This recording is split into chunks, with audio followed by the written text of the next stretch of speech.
Le dernier voyage de l'empereur, c'est un livre que j'ai eu l'idée d'écrire en tombant sur une facture d'embarquement de victuailles pour le voyage de Napoléon aux États-Unis en 1815, donc un voyage d'exil qui n'a pas eu lieu. Et je me suis demandé mais pourquoi emmener autant de bouteilles de Bordeaux, autant de bouteilles de champagne, autant de perdrix farcies à la truffe. Ça me semblait étrange. Et j'ai voulu étudier ce voyage. Et je me suis rendu compte que c'est un voyage qui avait déjà été traité plusieurs fois. On avait pu suivre déjà Napoléon de Waterloo jusqu'à son arrivée à Sainte-Hélène, mais en cherchant des documents inédits, en retrouvant des rapports de police, en retrouvant des comptes de la maison de l'empereur, en retrouvant des correspondances, des archives privées, des archives familiales, on pouvait parvenir à reconstituer un portrait de Napoléon un peu différent de celui que l'on avait pu lire, pu voir jusqu'à présent. C'est un Napoléon qui est complètement déboussolé après la défaite de Waterloo, qui est perdu, il revient à Paris, il abdique, mais on a l'impression qu'il n'a aucune prise sur les événements, il n'est plus lui-même, et on a l'impression que les ennemis de Napoléon sont plus napoléoniens que l'empereur. Ils ont un sens de la décision, ils sont rapides, ils sont bien informés, alors que Napoléon, lui, est complètement dépassé par les événements. Il est en état de choc et il se laisse un peu quasiment entraîner jusqu'à Rochefort, où à Rochefort, il va un petit peu reprendre ses esprits, il va se rendre compte qu'il n'a plus beaucoup d'options, plus beaucoup de cartes à jouer, soit il tente à nouveau la guerre civile, alors les Prussiens, les Autrichiens, les Russes envahissent à nouveau la France, Louis XVIII est en train de revenir à Paris, est-ce que c'est bien raisonnable de se lancer dans une guerre civile? Seconde option qu'il a, c'est de s'enfuir aux États-Unis, sachant que toute la flotte anglaise est à ses trousses et qu'il risque de se faire couler par un navire anglais. Et troisième option, c'est de se rendre aux Anglais.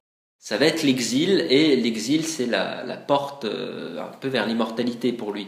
Il va accepter pleinement de partir à Sainte-Hélène et il va y vivre du passé, c'est-à-dire qu'il va dicter ses mémoires, il va laisser ses proches noter tout ce qu'il leur raconte, et c'est vraiment cette construction de la légende napoléonienne débute avec l'abdication de Napoléon. Ce qui m'a beaucoup frappé, c'est de voir aussi la réaction de Napoléon face à l'exil et face à la défaite. Alors j'y reviens dans l'introduction, c'est quelque chose que l'on a déjà vu en 1814, quand Napoléon abdique une première fois, il doit aller à l'île d'Elbe, et là il va se faire menacer par les Provençaux qui vont essayer de le lyncher, il va devoir s'enfuir, donc il y a une sorte de traumatisme face à l'exil, et c'est aussi quelque chose que j'ai voulu un peu creuser, cette idée que ça y est, ça recommence, ils vont encore essayer de me tuer, je vais encore devoir m'enfuir comme un pouilleux déguisé en domestique.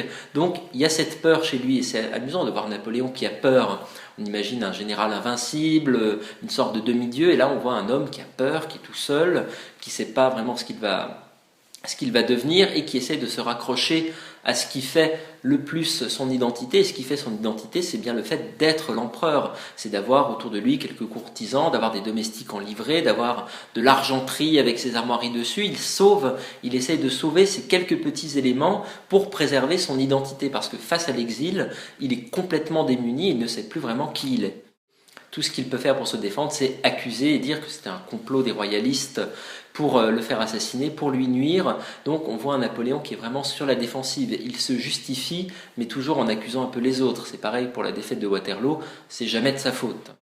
Là, je pense que c'est une des premières fois où l'on a un récit complet, et surtout un récit qui essaye d'alterner les points de vue en utilisant plusieurs témoins, y compris des témoins anglais, pour confronter un peu les témoignages, et cela depuis Waterloo, quasiment jusqu'au moment où Napoléon arrive à Sainte-Hélène. Ce qui est très curieux avec cette seconde chute du Premier Empire, c'est que en fait, Napoléon va être oublié très très vite, puisque de toute façon après Waterloo, en quelques jours, Paris est envahi, Napoléon s'enfuit.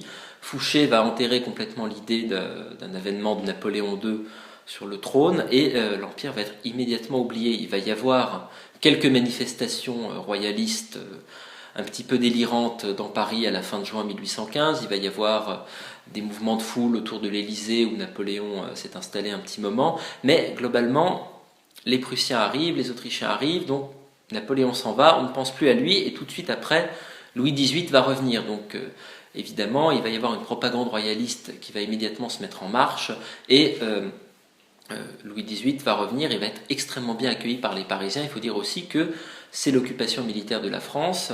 Ça n'est pas vraiment une partie de plaisir pour tous les Français, et le roi est accueilli comme un sauveur, alors que Napoléon, c'est celui qui a mené la France droit dans le mur pendant les 100 jours.